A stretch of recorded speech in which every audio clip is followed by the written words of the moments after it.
Okay, आज हमने chapter number 7 start करना है। चैप्टर नंबर 5 हम कंप्लीट कर चुके हैं। चैप्टर नंबर 7 का जो नेम है दैट इज़ वेक्टर्स।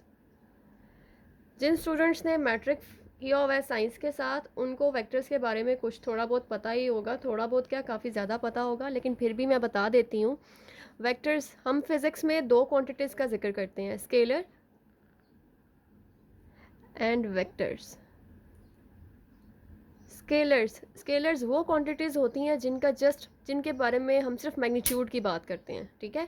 उनकी डायरेक्शन का कोई कंसर्न नहीं होता, तो उनको स्केलर्स कहते हैं। ऐसी क्वांटिटीज़ जिनमें मैग्नीट्यूड के साथ साथ उनकी डायरेक्शंस की भी बात की जाए, वो क्वांटिटीज़ को हम वेक्टर्स कहते हैं, ठीक है। ऐसी क्वांटिटीज़ जिनमें डायरेक्शन का भी बोला जाए, बताया जाए, बात की जाए, उसको हम वेक्टर कहेंगे। और इस चैप्टर में हमारा स्केलर से काम नहीं है। स्केलर्स में एग्जांपल्स आएंगी, लाइक काउंटिंग है हमारी, सिंपल 1 2 3 4 -1 -2 3, ये सारे के सारे स्केलर्स हैं। बट वेक्टर्स जो हैं, हम यहाँ पे वेक्टर्स को पढ़ेंगे। उस केस में क्या होगा, वेक्टर्स जो हैं मैं बता चुकी हूँ, ऐसी क्वांटिटीज़ हैं जिनके साथ जिनमें मैग्नीट्यूड के साथ साथ उनकी डायरेक्शन का भी जिक्र हो। अब वेक्टर्स को डिनोट करने का एक वे है, या तो आप उसे बोल्ड लेटर, ठीक है, बोल्ड लेटर से शो कर दें, ये वेक्टर होगा। या आप सिंपल लेटर लिख के उसके ऊपर एक एरो बना दें, इसको भी हम वेक्टर कहते हैं। या आप कोई भी लेटर लिख के उसके नीचे लाइन लगा दें। ये सारी की सारी वेक्टर्स को लिखने के तरीके हैं, ठीक है। आप बोल्ड लिख लें, बुक में जो है वो बोल्ड फॉर्म में लिखा होता है। हम जब नोटबुक पे लिखेंगे तो हम उसके ऊपर एक एरो ड्रॉ करेंगे या उसके नीचे एक लाइन लगा देंगे। इसका मतलब है कि ये जो ए लिखा हुआ है that is a vector. Clear. अब हम बात करेंगे magnitude of a vector. Magnitude क्या होता है, किसी भी वेक्टर, कोई भी वेक्टर गिवन हो जो उसकी एब्सोल्यूट वैल्यू होती है, absolute value of vector is called magnitude of that vector, ठीक है। जो एब्सोल्यूट वैल्यू होती है उसको हम मैग्नीट्यूड बोलेंगे। अब मैग्नीट्यूड ऑफ अ वेक्टर को शो करने का तरीका क्या है, जो भी वेक्टर है उसके गिर्द हम दो बार्स लगा देंगे। सो this is the magnitude of vector. इसको फाइंड करने के जो वेज हैं वो हम बाद में डिस्कस करेंगे, अभी सिर्फ हम बेसिक टर्म्स जो हैं उनके बारे में सीख रहे हैं, ठीक है। तो पहले हमने वेक्टर देखा कि वेक्टर्स को किस तरह रिप्रेजेंट करते हैं, फिर हमने मैग्नीट्यूड की बात की, उसको किस तरह से रिप्रेजेंट करते हैं। अब नेक्स्ट जो हमारे पास टर्म आती है दैट इज़ यूनिट वेक्टर, ठीक है। यूनिट वेक्टर क्या है, a vector with magnitude 1 is called a unit vector. ऐसे तमाम वेक्टर्स जिनकी मैग्नीट्यूड 1 के इक्वल होती है उन्हें हम यूनिट वेक्टर कहते हैं। और इसको लिखने का तरीका क्या है, जो भी वेक्टर है आपका, suppose if it is a V vector, तो इसका जो यूनिट वेक्टर है उसके ऊपर हम कैप लगाएंगे, ठीक है, इसको बोलते हैं कैप। तो वी कैप जो है इसका मतलब है कि ये एक यूनिट वेक्टर है, ठीक है।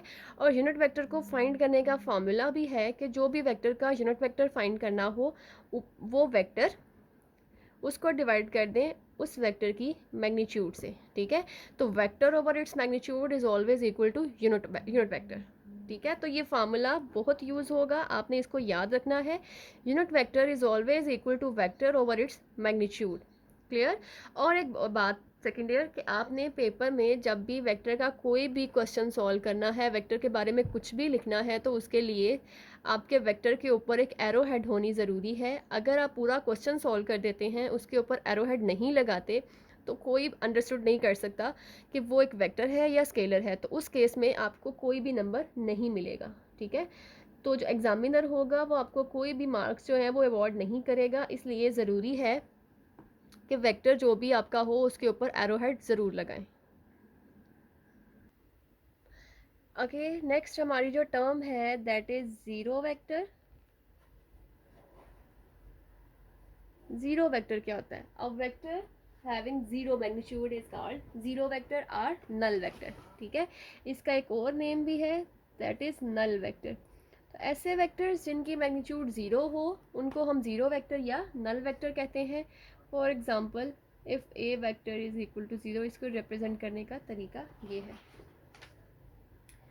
नेक्स्ट क्या होगा कि यहाँ पे वेक्टर्स में है क्या है कि आप दो वेक्टर्स को डायरेक्टली मल्टीप्लाई नहीं कर सकते, उसके लिए डिफरेंट मेथड से हम कहते हैं कि 2 को हम मल्टीप्लाई कर सकते हैं 3 से, answer is 6, but these are scalars. Scalars में आप दो स्केलर्स को आपस में मल्टीप्लाई, ऐड, सब्ट्रैक्ट कुछ भी कर सकते हैं, आंसर एक स्केलर आएगा, ठीक है।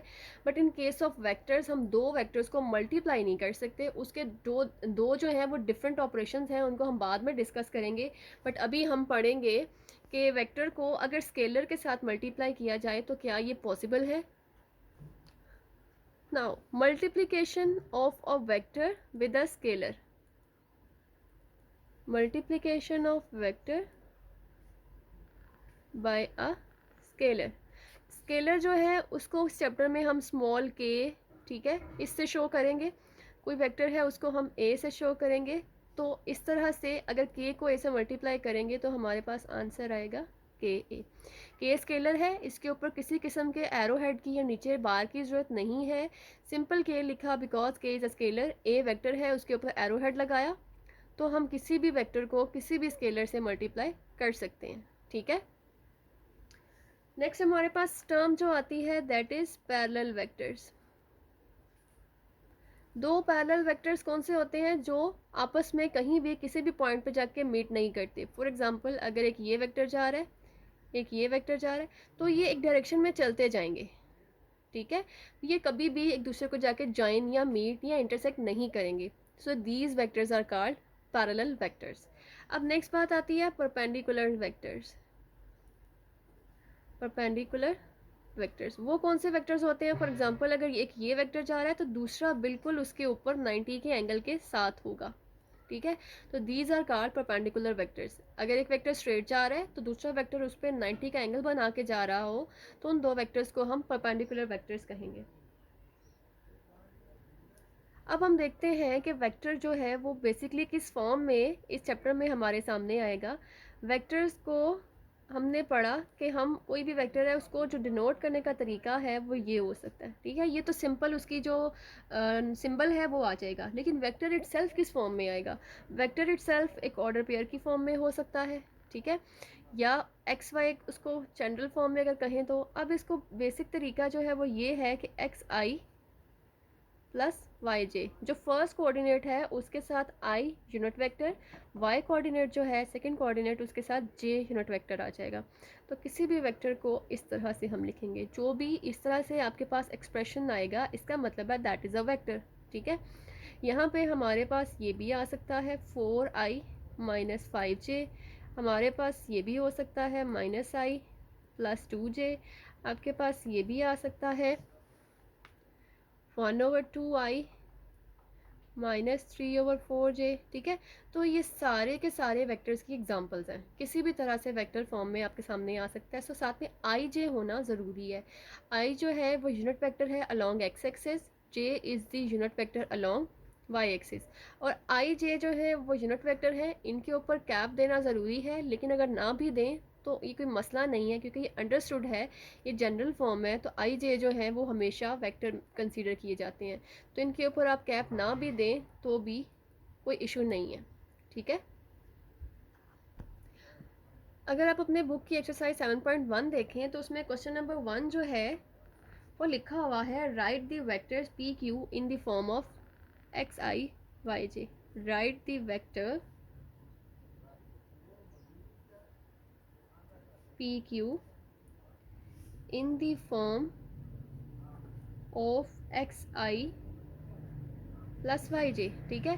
तो फर्स्ट आपके पास पी क्यू वेक्टर है, पी है हमारे पास 2 3 और क्यू है हमारे पास 6 - 2। ये दो पॉइंट्स आपको गिवन है, इन पॉइंट्स की हेल्प से आपने पी क्यू वेक्टर बनाना है। बनाने के बाद आपने उसको x i plus y j की फॉर्म में लिखना है, ठीक है। तो पी और क्यू कोऑर्डिनेट्स गिवन है, सो पी क्यू वेक्टर कैसे आएगा। पी क्यू वेक्टर का मतलब है y coordinate of q minus, यहाँ पे क्या करेंगे, x coordinate of q minus x coordinate of p, then comma y coordinate of q minus y coordinate of p। तो पी क्यू फाइंड करने के लिए जो बाद में आपके पास कोऑर्डिनेट गिवन है,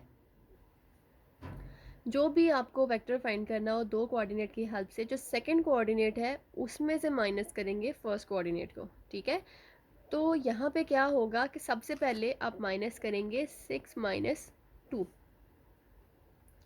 तो 6 माइनस 2 देन कॉमा देन -2 -3, -2 का minus as it is then minus और ये वाला 3, ठीक है। बात क्या बनी कि x coordinate of q minus x coordinate of p comma y coordinate of q minus y coordinate of p. So we have 6 minus 2 comma minus 2 minus 3. So this is equal to 6 minus 2 is 4 and minus 2 minus 3 is minus 5. ये आपके पास बना vector P q, but still अभी हमें एक incomplete है क्योंकि हमने इसको x i plus y j की फॉर्म में लिखना है। तो उसके लिए p q vectors is equal to 4 के साथ लिखेंगे आई, कॉमा यहाँ से वैनिश हो जाएगा, कॉमा की जगह इसका साइन आ जाएगा माइनस और 5 के साथ आ जाएगा j unit vector. So this is the form as required in the question.